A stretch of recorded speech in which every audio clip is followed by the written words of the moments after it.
Hey everybody, welcome back to BigRedEDC. Well, today we're going to be taking a look at, yes, yet another Kershaw knife. We've been having a lot of Kershaws on the channel recently, and that's pretty much just how the way it's worked out. I really haven't planned it, but here we are.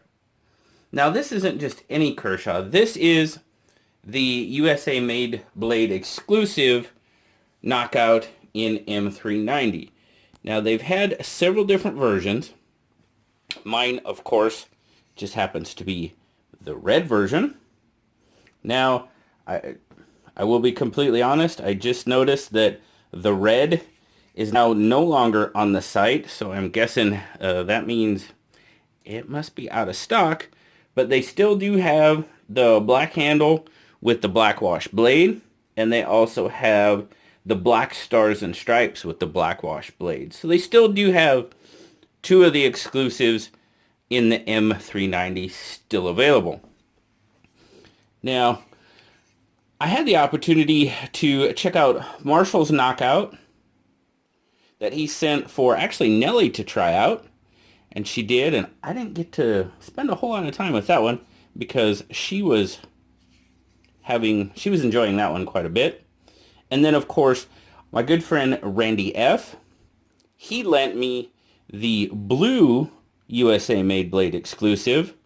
And once I got that one, I knew I was going to get one. And I showed Randy's off in a couple of, I believe it was in a couple of different SKLs. That one made it into two or three videos at least. So, but this one is the red aluminum version. Of course, I had to go with red. It's just had to be done. But we'll take a look at it. As I said, red aluminum handles. They got the black subframe lock there. Black stainless pocket clip. 4-position, which is very nice. Made in the USA, of course. There's the flag. Made in the USA, M390. Now, as I said, you got the M390 blade, which has a light stone wash on it. Nice looking blade. 2 methods of deployment. It is speed safe. So you have the flipper, and then of course you have the thumb studs as well. Now you got a nice big piece of M390 right there. A lot of belly on that blade. Perfect. Works really well at work for cutting rope. And as I said before, once I had Randy's and got Randy's in hand for an extended period of time, I just knew that I was going to end up with one. And thank goodness they still had some of the red ones at the time. Let's do some quick specs on it. 1, 2, 3, 4, 5, 6, 7. Wait a minute. 1, 2, 3, 4, 5, 6, 7. There we go. 7 and just over 7 3/4 fully open. You're looking at, probably about a 4 5/8 inch handle, which is going to give you roughly just over a 3-inch blade, close to 3 1/4. And your cutting edge is pretty much about the same because your handle ends there and your cutting edge ends there. It might even be a little bit more, honestly. Quick size comparison.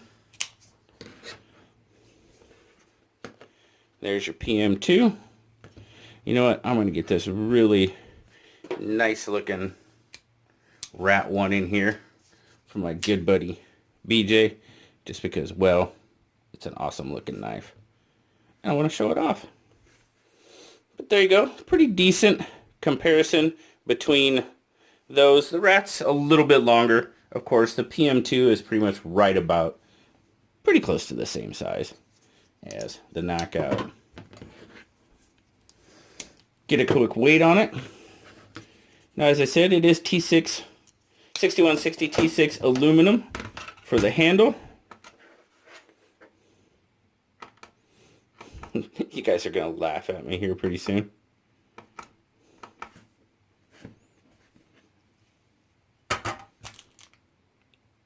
109 grams or 3.8 ounces. Not bad for the size of the knife, honestly. Carries really, really nice in hand.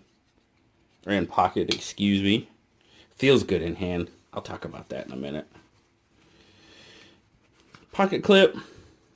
Not too bad. Do have a little bit showing, but deep-ish carry. Good retention. Pretty decent in and out of pocket.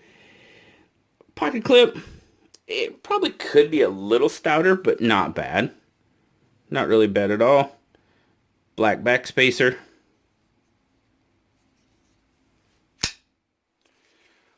Overall, guys, this, like I said, when I got Randy's in hand and just held on to it, man, this thing just feels so good in hand.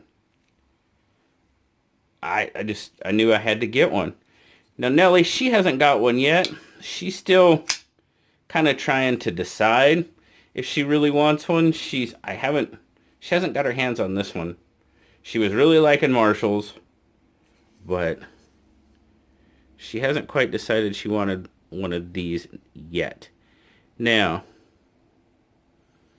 overall, I find it a little odd that the backspacer isn't quite flush there. I don't remember for sure on Randy's if his was, to be perfectly honest with you.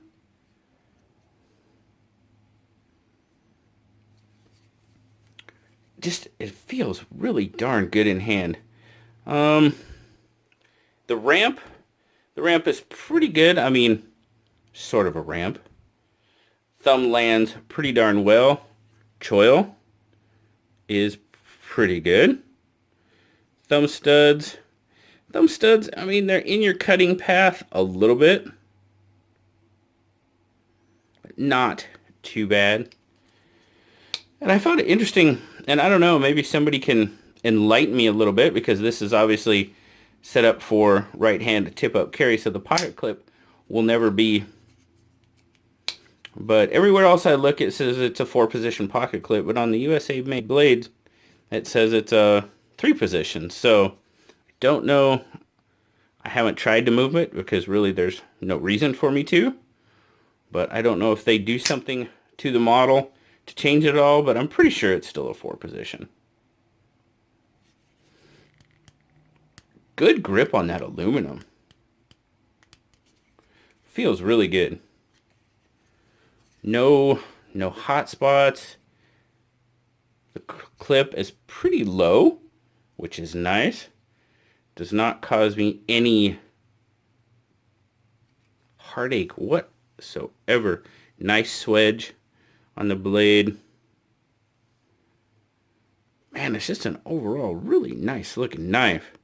Now, there's some people that say they really don't care for the subframe lock.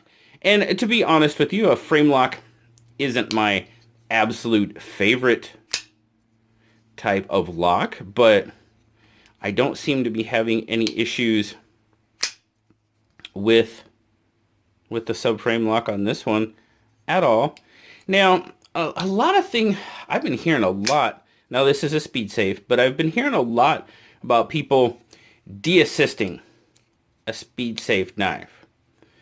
And my good buddy Justin over at OCD for EDC actually just did a video on de-assisting Kershaws, and he did, and then it wouldn't flip. So, because to my knowledge and understanding, the speed safe, or the torsion bar, is what gives you the ability to flip these knives. Now, I have not broken this one down yet, and I have really no issue with speed safe. I mean, I take it or leave it. This one's a speed safe, doesn't bother me whatsoever.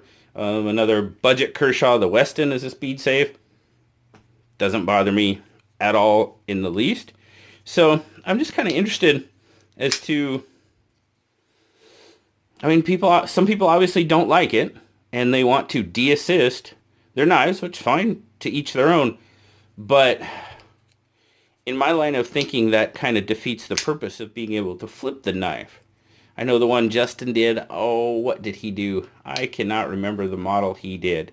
But he de-assisted and it wouldn't flip anymore. So I don't know if all Kershaws are like that. It stands to reason to me. Just, I'm not the smartest guy out there, but it just seems like the torsion bar is what gives it the ability to flip. So now if it had a double detent, that could be, you know, if the detent's strong enough to give you that ability to store, you know, to build up some force to be able to flip it, or even you probably give it a little wrist or whatever to help opening it. But yeah, just an interesting, I've just been hearing it and people have been commenting about it more and more frequently on the video. So, you know, give me your thoughts on it down in the comments. I always tell you I love talking to you, so let me know what you think about de-assisting a speed save down in the comments. But yeah, the USA made blade, I'll leave a link down in the comments to the site, to the ones they have left. Unfortunately, they don't have any of the red or blue left, guys, so I apologize for that. Whether they're going to be making any more, I do not know. I cannot answer that. But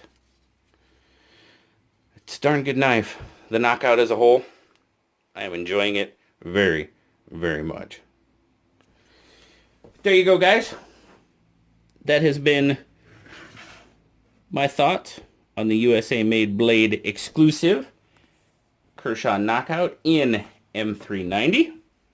As always, I appreciate you stopping by, checking out the video today. And please, like, subscribe, leave me a comment. You know I love talking to y'all. Until next time, I'll talk to y'all later, guys. Bye-bye.